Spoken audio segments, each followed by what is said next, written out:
Hello my dear students, welcome to our channel. இந்த 25 நாளில் எப்படி இங்கிலீஷில் பேசலாம் அப்படிங்கிற இந்த சீரீஸில் இன்றைக்கி டே 2 வந்துட்டோம். நேற்று உங்களுக்கு சொல்லி கொடுத்த டாப்பிக்கில் ஒரு சின்ன ஹோம்ஒர்க் கொடுத்துருப்பேன். அதை கிளியர் பண்ணிவிட்டு இன்றைக்கி வீடியோக்குள்ளே போயிடலாம்.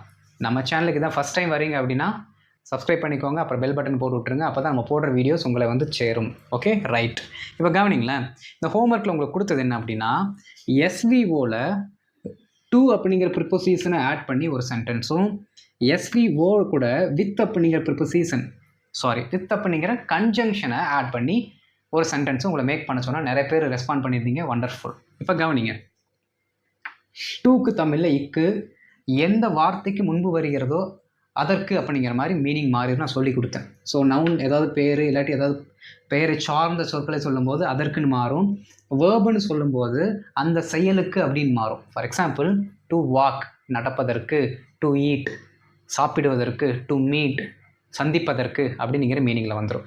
டூக்கு அப்புறம் வர அந்த வேர்ப் ஃபார்ம் V1 மட்டும்தான் இருக்கணும், மறந்துடவே கூடாது. V2 இல்லாட்டி V3 போட்டுறாதீங்க, தப்பு. சரி, கவனிங்க. We are playing a match. நேற்று படித்த மாதிரி எஸ்விஓ என்ன? We are playing a match. இதுதான் எஸ்விஓ. ஒரு சென்டென்ஸை மேக் பண்ணியாச்சு. இது எப்படி பெருசாக்குறது? அதுக்கு தான் என்ன பண்ணியிருக்கோம், ஒரு ப்ரிப்போசிஷன் ஆட் பண்ணி ஒரு வேர்டு ஏதாவது சேர்த்தணும். We are playing a match to வின்னு போட்டுக்கலாம். அப்படின்னா என்ன அர்த்தம்? நாங்கள் ஜெயிப்பதற்கு விளையாடுகிறோம். ஒரு சிலர் கேட்பாங்க, எதுக்கடா விளையாடுறீங்க, எதுக்கடா விளையாடுறீங்க? ஒரு சிலர் கேட்பாங்க, எதுக்கடா விளையாடுறீங்க? We are playing to win. நாங்கள் ஜெயிக்கிறதுக்கு விளையாடுறோம் அப்படின்னு நம்ம சொல்லலாம். ரைட். ஸோ எஸ்விஓ வித்துனா உடன் சொல்லி கொடுத்தாச்சு. இந்த வித்து நீங்கள் எங்கே யூஸ் பண்ணலாம்னா நவுன் கூட மேக்ஸிமம் யூஸ் பண்ணுங்கள். சம்டைம்ஸ் அட்வர்ப், அட்ஜெக்டிவ் அது கூடலாம் வரும். Okay, right. இப்போ கவனிங்க, we are playing a match with யாரோ ஒருத்தர் பேர். நம்ம என்ன பண்ணிக்கலாம், நம்ம சார் தோனியோட பேரை போட்டுக்கலாம். We are playing a match with MS Dhoni. நாங்கள் எம்எஸ் தோனியுடன் விளையாடி கொண்டு இருக்கிறோம். இங்கே பாருங்கள், we are playing a match, நாங்கள் விளையாடி கொண்டு இருக்கிறோம். இந்த சென்டென்ஸ் அப்படியே கொஞ்சம் பெருசாகுது. எப்போது? கன்ஜங்ஷனை ஆட் பண்ணும்போது. We are playing a match with MS Dhoni. இப்போ பாருங்கள், இந்த வித் எம்எஸ் தோனி போட்டாச்சா, அது கூட அந்த டூவையும் சேர்த்து விட்றலாம். இப்போ சென்டென்ஸ் பெருசாகிடுச்சு. மறுபடியும் we are playing a match with MS Dhoni to win. நாங்கள் ஜெயிப்பதற்கு எம்எஸ் தோனியுடன் விளையாடி கொண்டிருக்கிறோம். புரிஞ்சுதுங்களா? ஸோ இப்படி தான் ஒரு ப்ரிப்போசிஷனை கன்ஜக்ஷனை ஆட் பண்ணி ஒரு சென்டென்ஸை பெருசாக்க முடியும். ரைட். இன்றைக்கி வீடியோக்குள்ளே போயிடலாம். இந்த இங்கிலீஷ் லாங்குவேஜ்லேயே ரொம்ப நம்ம முக்கியத்துவம் கொடுத்து தெரிஞ்சுக்க வேண்டியது யாருன்னா இந்த வேர்பு தான். ஏன்னா இந்த வேர்பு ஒரு ஃபார்மெட்லேருந்து இன்னொரு ஃபார்மெட் மாறிச்சுன்னா டோட்டலாக சென்ஸே மாறிடும். அதனால இதுக்கு ரொம்ப முக்கியத்துவம் கொடுத்து நம்ம படிக்கணும். இதில் பாருங்களேன், இந்த வேர்பு பேசிக்காகவே ரெண்டாக பிரிஞ்சிடும். ஆக்ஷன் வேர்புன்னு சொல்லுவாங்க, ஸ்டேட் வேர்புன்னு சொல்லுவாங்க. அந்த ஸ்டேட் வேர்பில் தான் அந்த ரெண்டு ஃபேமிலி வரும். நார்மலாக இருக்க B verb and have family, அதாவது ஹேவ், ஹேஸ், ஹேட் இருக்கும். இப்போது அது எல்லாத்தையும் சொல்லி உங்கள் டைம் வேஸ்ட் பண்ண விரும்பலை. டைரெக்டாக இன்றைக்கி என்ன டாபிக் நான் சொல்லித்தர போகிறேன் அதுக்குள்ளே போயிடலாம். இன்றைக்கி நான் நடத்த போகிறது ஆக்ஷன். டைரெக்டாக நம்ம செய்யக்கூடிய செயல்கள். நடக்கிறேன், போகிறேன், சாப்பிட்றேன், வரேன், சந்திக்கிறேன், இந்த மாதிரி வர்ற அந்த மெயின் ஆக்ஷன் வேர்ப்ஸை மட்டும்தான் இன்றைக்கி நம்ம பார்க்க போகிறோம். சரிங்களா? இப்போது ஒரு வேர்ப் எடுத்துக்கிட்டாலே, ஒரு மெயின் வேர்ப் எடுத்துக்கிட்டாலே அதில் 3 ஃபார்ம் இருக்கும். V1, V2, V3. ரொம்ப முக்கியங்க. நீங்கள் V1, V2, V3 வந்து டெஃபினட்டாக ப்ராக்டிஸ் பண்ணியே ஆகணும். எழுதி பாருங்கள், சொல்லி பாருங்கள். ஓகே, அது எப்படி ஒரு சென்டென்ஸில் வருது அப்படிங்கிற அடிக்கடி போட்டு எழுதி பாருங்கள். ஆனால் இங்கே நீங்கள் V3 விட்டுருங்க, வேண்டாம். ஓகே, இந்த டாபிக் இன்றைக்கி நம்ம படிக்க போகிற டாப்பிக்கு V3 வராது. நம்ம கான்சன்ட்ரேட் பண்ண போகிறது ரெண்டே V1, V2. V1னா ப்ரெசண்ட், V2னா பாஸ்ட். இப்போ V3 என்னவாக இருக்கும்? நீங்கள் நினைப்பது சரியே, ஃப்யூச்சர். அப்படி தானே? தப்பு. பார்ட்டிசிபிள். ஓகே, ஒரு ப்ரெசன்ட் டென்ஸ் தான் இருக்குது, ஒரு பாஸ்ட் டென்ஸ் தான் இருக்குது, ஆனால் ஒரு பார்ட்டிசிபிள் கிடையாது. ஏன்னா ப்ரெசண்ட் பார்ட்டிசிபிள் இருக்குது, பாஸ்ட் பார்ட்டிசிபிள் இருக்குது, ஃப்யூச்சர் பார்ட்டிசிபிள் இருக்குது. புரியுதுங்களா? அதனால் அது எப்படி வேணால் மாறிடும். ஸோ ப்ரெசண்ட், பாஸ்ட், பார்ட்டிசிபிளை இன்றைக்கி படிக்க வேண்டாம், விட்டுருங்க. சரி, பார்ட்டிசிபிள் அப்போ எங்கே நாங்கள் போய் ஃப்யூச்சரை போடுறதுன்னு ஒரு டவுட் வரலாம். ஃப்யூச்சர் ரொம்ப சிம்பிள். V1க்கு முன்னாடி வில் அப்படிங்கிற வார்த்தையை சேர்த்தால் போதும். Will jump, will walk, will go, will buy, அவ்வளோதான். So main verb future tense ஈஸியாக கொண்டு வந்துடலாம். இப்போதைக்கு நாம் தெரிந்து கொள்ள வேண்டியது V1 அண்டு V2. இதில் இந்த மெயின் வேர்பு கூட இடி மட்டும் சேர்க்குற மாதிரி வரும் 3 ஃபார்மெட்டில். பாருங்க, வாக்கு, இடி, இடி. இந்த மாதிரி எக்ஸ்ட்ரா இடி மட்டும் சேர்ப்பதால் வினை மாறுபடும் அந்த வடிவத்தை கொண்ட வினைச்சொற்களை நம்ம என்னன்னு சொல்லுவோம்னா ரெகுலர். ரெகுலராக வருது பாருங்க, இந்த ஃபுல் வேர்டு அப்படியே ரெகுலராக வருது, இந்த ஃபுல் வேர்டு அப்படிங்க ரெகுலராக வருது, எக்ஸ்ட்ரா இடி மட்டும் சேர்க்குறோம். ஆனால் இங்கே பாருங்களேன், கோ, வென்ட்டு, கானு, பை, பாட்டு, பாட், இது இர்ரெகுலர். ஏன்னா வரக்கூடிய வார்த்தைகளை அதை எடுத்துகிட்டு வராமல் டோட்டலாகவே மாறுது பாருங்கள். பை, பாட்டு ஸ்பெல்லிங்கும் பாருங்கள், இதாவது ஓரளவுக்கு மாறுது. இது அல்ட்ரா. இங்கே இருக்கிற ஸ்பெல்லிங் இங்கே காணோம், இங்கே இருக்கிற ஸ்பெல்லிங் சுத்தமாக காணோம். 3 ஃபார்மெட்டுமே மாறுது. இதில் இது மட்டும்தான் மாறும், பை, பாட், பாட்.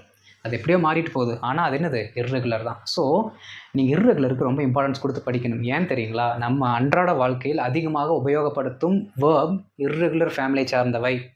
நீங்கள் வேணால் திங்க் பண்ணி பாருங்கள். சி, கோ, ஈட்டு, ஸ்லீப்பு, இதெல்லாமே இர்ரெகுலர். ஸோ இர்ரெகுலருக்கு கொஞ்சம் அதிகமாக இம்பார்ட்டன்ஸ் கொடுத்து படித்து வச்சுக்கோங்க. இப்போ உங்களுக்கு நீங்கள் யோசிக்க வேண்டிய நேரம் என்ன அப்படின்னா, இந்த டூ, டஸ், டிட் இந்த வார்த்தையை வச்சு தான் இன்றைக்கி நம்ம ஒரு பெரிய சப்ஜெக்டை கற்றுக்க போகிறோம். ஏன் அப்படின்னா, நம்ம எந்த ஒரு வேலையை செய்தாலும், ஃபார் எக்ஸாம்பிள் நடக்கிறேன், போகிறேன், தூங்குறேன், குதிக்கிறேன், என்னமோ பண்ணுறேன், இந்த எல்லா ஆக்ஷன்ஸுமே நான் அந்த வேலையை செய்கிறேன், நான் சாப்பிடுகிறேன், அது ஒரு வேலையை செய்கிறது, தூங்குறேன், அது ஒரு வேலையை செய்கிறது, செய்கிறேன் அப்படிங்கிற அந்த செய்யை தான் பேஸாக கொண்டு வருது. அப்போது எல்லா வேர்புக்குமே ஒரு பேஸ் வேர்டு என்ன அப்படின்னா செய். அப்போ செய்க்கு சரியான தமிழாக்கம் டூ. இதை மறக்கக்கூடாது, இதான் கான்செப்ட் இன்னைக்கு. செய் அப்படின்னா டூ, செய்த, டிட். அவங்க செய்த, அதாவது தே டிட் அப்படின்னா செய்த கூட அவர்களோட அந்த நவுன் ஃபார்மெட்டை போட்டுக்கலாம், செய்தனர். ஐ டிட், செய்தேன், அந்த மாதிரி மீனிங் மாறும். ஓகே, ஸோ இதை வச்சு தான் இன்றைக்கி நம்ம பார்க்க போகிறோம். இது எப்படி வேலை செய்ய போகுது, நம்ம இதை எப்படி ப்ராக்டிஸ் பண்ணால் நம்ம நினைக்கிறத வந்து கன்வே பண்ண முடியும் அப்படிங்கிறத நம்ம பார்க்க போகிறோம். இப்போ நம்ம பேசிக்காகவே ப்ரனவுன் எங்கெங்கே வேலை செய்யும், அது எப்படி வேலை செய்யும், எந்த வேர்புக்கு எப்படி இயங்குங்கிறத பார்த்துடலாம். ஒரு நிமிஷம் தான், சரிங்களா? ப்ரெசென்ட்டில் நமக்கு எவ்வளோ ப்ரனவுன் இருக்குன்னு நான் சொல்லி கொடுத்துருக்கேன். I we you they, he she it. இந்த ஏழையும் டக்குன்னு சொல்ல தெரிஞ்சிருக்கணும். I we you they, he she it. அப்போ நேம்ஸு கூட வந்துடும்.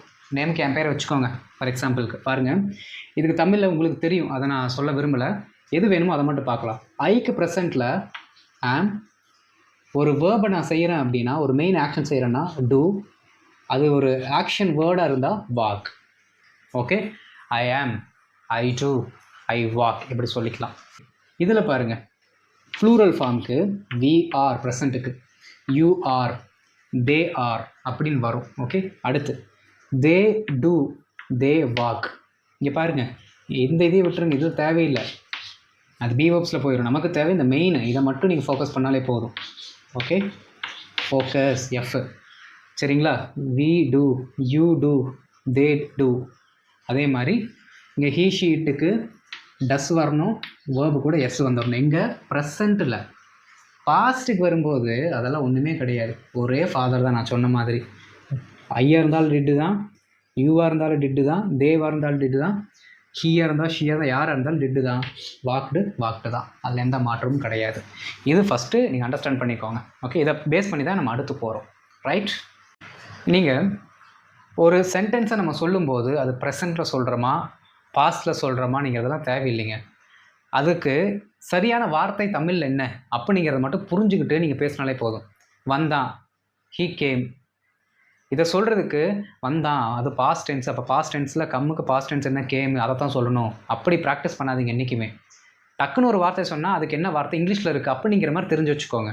ஓகேவா? என்றைக்குமே அந்த கால்குலேஷன் மைண்டில் பண்ணக்கூடாது. பாருங்கள், இப்போது அதே மாதிரி இப்போ நான் உங்களுக்காக எடுத்திருக்க வேர்ப் என்னென்னா வாட்ச். வாட்ச்னா என்ன? பார். ஒரு விஷயத்தை பார்க்குறது, இல்லாட்டி ஒத்து கவனிக்கிறது. அதுக்கு தான் என்ன சொல்லுவோம்னா வாட்ச் அப்படின்னு சொல்லுவோம். அது இத்தனை விதத்தில் மாறும். ஏன்னா அவர் ஹீ பார்த்தாருன்னா பார்க்கிறான், பார்க்கிறாள், பார்க்கிறது, பார்க்கிறார்கள், பார்க்கிறோம், பார்க்கின்றன, பார்க்கிறேன். இந்த மாதிரி 7 ப்ரொனவுன்ஸ் சேர்ந்த மாதிரி இந்த பர்டிகுலர் வேர்டு என்ன ஆகும்? சேஞ்ச் ஆகும். சரிங்களா? இப்போது அந்த வார்த்தையை வச்சு நம்ம பாசிட்டிவ்லையும் நெகட்டிவ்லையும் இப்போ பார்க்க போகிறோம். நல்லா கவனிக்கணுங்க. ஒரு ஸ்டேட்மெண்ட்டை, ஒரு வாக்கியத்தை நீங்கள் ப்ராக்டிஸ் பண்ணுறீங்கன்னா நீங்கள் அதை 3 வகையில் ப்ராக்டிஸ் பண்ணணும். ஒன்று பாசிட்டிவ், இன்னொன்று நெகட்டிவ், கொஸ்டின், கொஸ்டினில் என்ன பண்ணணும்னா பாசிட்டிவாகவும் கேள்வி கேட்கணும், நெகட்டிவாகவும் கேள்வி கேட்கணும். இப்படி இந்த 4 பரிமாணங்களை நீங்கள் என்றைக்கு பயிற்சி செய்கிறீர்களோ அன்றைக்கி தான் உங்களோட சென்டென்ஸ் ஸ்ட்ரக்சர் முழுமையடையும், உங்களோட ப்ராக்டிஸ் பூர்த்தி அடையும். அது வரைக்கும் நம்ம ஒரு சென்டென்ஸ் மட்டும் சொல்கிறோம் அப்படின்னு சொல்லிட்டு போயிட்டிங்கன்னா அது சரியான ப்ராக்டிஸ் கிடையாது. இப்படி ப்ராக்டிஸ் பண்ணணும். 4 ஒரு வேர்ப் எடுத்துக்கிட்டிங்கன்னா அந்த வேர்பை வச்சு 4 ஆங்கிளில் ப்ராக்டிஸ் பண்ணணும். இப்போ பாருங்கள், இப்போ நம்ம நார்மலாக செய்கிற ஒரு வேலை, பார்க்கிறேன், போகிறேன், வருகிறேன், இதுக்கெல்லாமே ஒரு பிளெயின் வேர்ப் யூஸ் பண்ணுங்கள். டே என்னடா பண்ணுற? ஐ ஈட், நான் சாப்பிட்றேன் சொல்லிக்கலாம் நீங்கள். ஓகே, ஐ எம் ஈட்டிங்னு சொல்லலாம், ஐ ஈட்னு சொல்லிக்கலாம். உங்களுக்கு ஐ ஈட்டுக்கு என்ன மீனிங்னு புரியறதுக்காக சொல்கிறேன். Okay right. பாருங்கள், so we watch a movie பாசிட்டிவில் சொல்லும்போது நாங்கள் ஒரு படம் பார்க்கிறோம். இப்போ பார்த்துட்ருக்கோம். ஓகே, நாங்கள் ஒரு படம் பார்க்கிறோம். ஸோ வீக்கு டூ ஃபார்ம் தான் வரும், அதனால் வாட்ச் போட்டாச்சு. ஹீ ஷீட் வந்துச்சுன்னா அது கூட வர மெயின் வேர்ப் கூட எஸ் சேர்க்கணும்னு சொன்னேன். இதை ஃபஸ்ட்லேருந்தே ப்ராக்டிஸ் பண்ணுங்கள். இடையில ஏன்டா எஸ் அது கூட சேர்ந்து வருது, எதுக்கு எஸ் போடுறாங்கங்கிற மாதிரி கன்ஃபியூஸ் வரக்கூடாது. அதனால from the beginning it self you start learning every thing perfectly. ஸ்டார்டிங்லேருந்து இது கூட எஸ் வரணுமா வரும் அப்படின்னு சொல்லிட்டு ப்ராக்டிஸ் பண்ணிட்டு போயிருங்க. ஓகே, அங்கே தான் பிளண்டர் வராது, அதுக்காக சொல்கிறேன். ஷீ வாட்சஸ் அ மூவி, அவள் ஒரு படம் பார்க்கிறாள். ப்ரெசென்ட்டில் நெகட்டிவ் பாருங்களேன், இங்கே கவனிங்க. We watch a movie. நீங்கள் நினைக்கலாம் அப்படியே நெகட்டிவாக மாற்றுறது ஒரு நாட்டு போட்டு போயிடலாமே, நெகட்டிவ் வந்துருச்சுல்ல அப்படின்னு நினைக்கலாம். கிடையாது, இதுக்கு ஒரு ஃபார்முலா இருக்குது. என்னென்னா, நான் உங்களுக்கு முன்னாடி என்ன சொல்லி கொடுத்தேன், எந்த ஒரு வேர்பாக இருந்தாலும் அதற்கு ரூட் வேர்டு என்ன? டூ. எந்த ரூட் வேர்டு இருந்தாலும் அந்த வார்த்தைக்குள்ளே ஒளிஞ்சிருக்கும். இந்த வாட்ச்ங்கிற வார்த்தை டூ ப்ளஸ் வாட்ச் அப்படின்னு பிரியும். Do plus watch, watches. அதே மாதிரி டஸ் ப்ளஸ் வாட்ச்னு தான் பிரியும். நல்லா கவனிக்கணும், இந்த வாட்ச்னுங்கிறது V1 இருக்கணும். ப்ளஸுக்கு அப்புறம் வர்றது எல்லாமே V1. Watched, did plus watch தான். Did plus watched, did plus came, did plus jumped, did plus scolded, அப்படி ஸ்கோல்டட் அப்படிலாம் சொல்லக்கூடாது. டூ வந்துருச்சுன்னா அதுக்கப்புறம் V1 தான் வரணும். டஸ் வந்தால் V1, டிட் வந்தால் V1. இதை மறக்கவே கூடாது. இப்படி மைண்டுக்குள்ளே வச்சு ப்ராக்டிஸ் பண்ணுங்கள். புரியுதா? சரி கவனிங்க, இந்த வாட்ச் என்ன ஆயிடுச்சு, இப்படி பிரிஞ்சிருச்சு. அதை நெகட்டிவாக மாற்றுறதுக்கு நம்ம ஒரு நாட்டு சேர்த்தணும். டூ நாட்னு போடலாம், இல்லாட்டி டோன்ட்னு போட்டுக்கலாம். இதோட நெகட்டிவ் டஸ்ன்ட், இதோட நெகட்டிவ் டிட். ஓகே சரி, இப்போ பாருங்கள், நமக்கு ப்ரெசண்ட்டில் தான் இருக்குது வாட்ச். அப்போ என்ன போடணும்? வி டூக்கு பதிலாக don't. We don't watch a movie, நாங்கள் படம் பார்க்கவில்லை. நாங்கள் படம் பார்க்கலை, நாங்கள் படம் பார்க்கல. இப்போ நம்ம சும்மா உட்காந்துருக்கோம், டீச்சர் வராங்க, கிளாஸ் ரூமில் உட்காந்துருக்கீங்க, ஏதோ ஒரு யூடியூப்பில் பார்த்துட்ருக்கீங்க. என்னடா பண்ணுறீங்க? யூடியூப் தான் பார்த்துட்டு இருந்தீங்க அப்படின்னு கேட்டால், மேம் நாங்கள் யூடியூப் பார்க்கல ma'am, we don't watch YouTube அப்படின்னு நீங்கள் சொல்லிக்கலாம். ஓகே, ஸோ நாங்கள் படம் பார்க்கல. ஷீ இருக்குது, வாட்ச் எப்படி பிரியும்? ஷீயை பொறுத்த வரைக்கும் இது watches, so does plus watch, அப்போது doesn't. She doesn't watch a movie, அவள் படம் பார்க்கவில்லை. அவள் படம் பார்க்கவில்லை. நீங்கள் பாஸ்ட்டில் சொன்னாலும் அதே தான் வரும். She didn't watch a movie அப்படின்னு சொன்னால் அவள் படம் பார்க்கல, ஆனால் மீனிங் வேறு. ஷி டின்ட் வாட்ச் அ மூவினா அவள் பாஸ்ட்டில் படம் பார்க்கலன்னு அர்த்தம். தமிழில் நீங்கள் ப்ரெசென்ட்டில் சொல்லும்போது, பாஸ்ட்டில் சொல்லும்போது ஒரே தமிழாக்கம் தான் வரும். அவள் படம் பார்க்கல. ஓகே, நேற்று படம் பார்த்தாரா? அவள் நேற்று படம் பார்க்கல. இப்போ படம் பார்க்குறாளா? இப்போ படம் பார்க்கல, அப்படி தான் சொல்லுவோம். ஆனால் இங்கிலீஷில் சொல்லும்போது she doesn't watch a movie அப்படின்னா ப்ரெசென்ட்டில். She didn't watch a movie, நேற்று படம் பார்க்கல. புரியுதுங்களா? ஸோ அதை இந்த ரெண்டுத்துக்கு கொஞ்சம் பாருங்கள், ஒரே மாதிரி வருதுன்னு சொல்லிட்டு கன்ஃபியூஸ் பண்ணிக்க வேண்டாம். நமக்கு தேவை இதுதான், இது கிடையாது. ரைட்? ஸோ மீனிங்கை புரிஞ்சு ப்ராக்டிஸ் பண்ணுங்கள். புரிஞ்சுதா இது? ஓகே, ஸோ வாட்சஸ் வாட்ச் எப்படி பிரியுதுன்னு பாருங்கள். For both positive as well as negative. இதை வச்சு தான் நம்ம அடுத்தது போக போகிறோம். இப்போது அதே சென்டென்ஸை எப்படி கொஸ்டினாக மாற்றுறது நம்ம பார்க்க போகிறோம். இங்கே கவனிங்க, தே watch movie. They watch a movie நம்ம பார்த்துட்டோம் ஆல்ரெடி, அது நார்மல் ஸ்டேட்மெண்ட்டுக்கு. இப்போது கொஸ்டினாக மாற்றும் போது இந்த வாட்ச் எப்படி புரியுன்னு சொன்னோம்? Do plus watch, do plus watch, do plus வாட்ச்னு பிரியணுமா? இந்த ப்ளஸ் சிம்பிளுக்கு பதிலாக என்ன நவுன் இருக்கோ அந்த நவுனை போட்டுக்கணும். அதான் concept. Okay, do plus watch. Okay, இங்கே ஆல்ரெடி நமக்கு வாட்ச் இருக்குது. வாட்சுக்கு முன்னாடி என்ன வரணும்? ஒரு நவுன் வரணும். நவுன் வந்துருச்சு. அப்போ கொஸ்டினை மாத்திரம் ரொம்ப சிம்பிள், இந்த வார்த்தையை மட்டும் போட்டுருங்க. Do they watch a movie, இப்போ கொஸ்டினாக மாறிடுச்சு. ஃபுல் ஸ்டாப், ஒரு question mark. They watch a movie, do they watch a movie, simple. எதுவுமே மாற்ற தேவையில்லை, முன்னாடி டூவை மட்டும் போட்டால் போதும். They watch a movie. Do they watch a movie? அவர்கள் படம் பார்க்கிறார்களா? இங்கே பாருங்கள், புள்ளியெல்லாம் வைக்கலை. ஏன்னா ஒரு துணைக்கால் போட்டு கொஸ்டினை மாற்ற போகிறேன், அவ்வளோதான். அவர்கள் படம் பார்க்கிறார்களா? இப்போ படம் பார்க்குறாங்களா? அடுத்து கேட்குறோம். She watch a movie. நம்ம ஷீ வாட்சஸ் அ மூவின்னு சொல்லுவோம். இங்கே ஷீ வாட்ச் அ மூவி ஒன்றும் கிடையாது. முன்னாடி டஸ்ஸை போட்டால் முடிஞ்சு. Does she watch a movie? படம் பார்க்குறாளா? படம் பார்க்குறாளா? Does she watch a movie? Does he watch a movie? படம் பார்க்குறானா அவன்? புரியுதுங்களா? இப்படி தான் கொஸ்டின் மேக் பண்ணணும். அது அப்படியே நெகட்டிவாக மேக் பண்ணணும் அப்படின்னா தே வாட்ச் அ மூவி. நெகட்டிவ்க்கு என்ன வரும்? இங்கே டோன்ட்டு, இங்கே டசன்ட், அவ்வளோதான். டோன்ட் இங்கே போடுங்க, டசன்ட் இங்கே போடுங்க. பார்க்கவில்லையா? பார்க்கவில்லையா? முடிஞ்சது. Don't they watch a movie? அவங்க படம் பார்க்கலையா? டே வந்து உட்காந்துருக்காங்க, சாப்பிட்லையா அவங்க? Don't they eat? வந்திருக்காங்க, சாப்பிட்லையா அப்படின்னு கேட்போம்ல. அதுக்கு சரி, படத்துக்கு வந்திருப்போம், அவங்க என்ன படம் பார்க்கலையா அப்படின்னு நம்ம கேட்போம்ல. அதுக்கு don't they watch a movie? படம் பார்க்கலையா அவங்க? Okay, right. Doesn't she watch a movie? படம் பார்க்கலையா அவ? ஸோ இந்த மாதிரி கேள்விகளை கேட்பதற்கு நம்ம இந்த மெத்தடை ஃபாலோ பண்ணி கேள்வி கேட்கணும். புரியுதுங்களா? ஸோ இதை நல்லா ப்ராக்டிஸ் பண்ணுங்கள். அதுக்கும் இதுக்கும், கொஸ்டினுக்கும் சரி ஸ்டேட்மெண்ட்டுக்கும் சரி, இந்த மெத்தடை ஃபாலோ பண்ணி ப்ராக்டிஸ் பண்ணுங்கள். ரைட்? இதில் அடுத்த கட்டம் ஒன்று தான் இருக்குது. அதை பார்த்துட்டோம் அப்படின்னா today topic is over. Okay, இப்போ நாம் ப்ரெசண்ட்டுக்கு பார்த்தாச்சு. இப்போ பாஸ்ட்டுக்கு பார்க்க போகிறோம். பாஸ்ட்டுக்கு ஸ்டேட்மெண்ட் ரொம்ப சிம்பிள். அவங்க படம் பார்த்தார்கள். They watched a movie. அவள் படம் பார்த்தாள். She watched a movie. அவங்க அங்கே போனாங்க. They went there. They went there. Simple பாஸ்ட்டை போட்டிங்கனாலே போதும். தே வெண்ட் தேர், அவங்க போனாங்க. அவங்க இங்கே வந்தாங்க. வந்தாங்கங்கிறதுக்கு கேம். They came here. புரிஞ்சுதுங்களா? இதை கொஸ்டினாக மாற்றுறது மட்டும் எப்படின்னு பாருங்களேன். நம்ம என்ன சொன்னோம்? வாட்ச்னுங்கிற வார்த்தை எப்படி பிரியும்? டிட் ப்ளஸ் வாட்ச்னு பிரியும். அதே தான் ஃபார்மெட் அப்படியே இருக்குது. Did they watch movie? அவர்கள் படம் பார்த்தார்களா? ஓகே, அங்கே பாருங்கள். Did she watch movie? அவள் படம் பார்த்தாளா? ஓகே, இது ஒரு ஃபார்மெட். இப்படி யாராவது உங்கள்கிட்ட கேள்வி கேட்டால் நீங்கள் எப்படி பதில் சொல்லணும்? எஸ் இல்லாட்டி நோ. ஏன்னா இது yes or type question. Did she watch movie? அவள் படம் பார்த்தாளா அப்படின்னு கேட்டால் நீங்கள் படத்தை பேரை சொல்லுவீங்களா, இல்லை படம் பார்த்தாலா இல்லைன்னு சொல்லுவீங்களா? பார்த்தாலா இல்லைன்னு தான் சொல்லுவோம். ஓகே, ஸோ அங்கே எஸ்ஆர் நோ மட்டும்தான் கேட்கணும். புரியுதா? ஆனால் அவங்க உங்கள்கிட்ட எக்ஸ்பிளைன் பண்ணணும்னு நீங்கள் எதிர்பார்த்தீங்க அப்படின்னா இதை கேட்கக்கூடாது. நீங்கள் அவங்ககிட்ட எக்ஸ்பிளைன் ஏதாவது கேட்கணும்னு ஆசைப்படுறீங்கன்னா இந்த டைப் ஆஃப் கொஸ்டின்ஸ் போயிருங்க. என்ன அப்படின்னா இந்த வார்த்தையில் நம்ம நினைக்கணும்.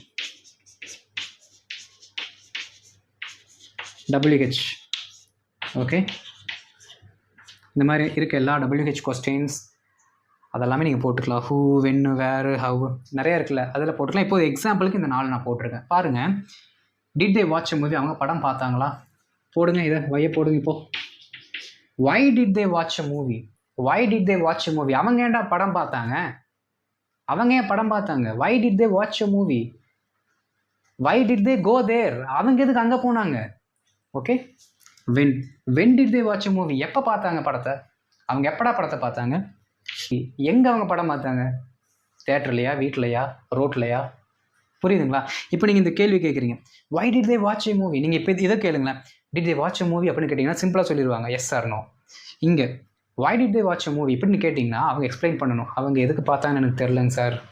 புரியுதுங்களா? அப்போ அவங்க பதில் சொல்லணும்னாலே அட்லீஸ்ட் ஒரு சிம்பிள் சென்டென்ஸை மேக் பண்ணணும்.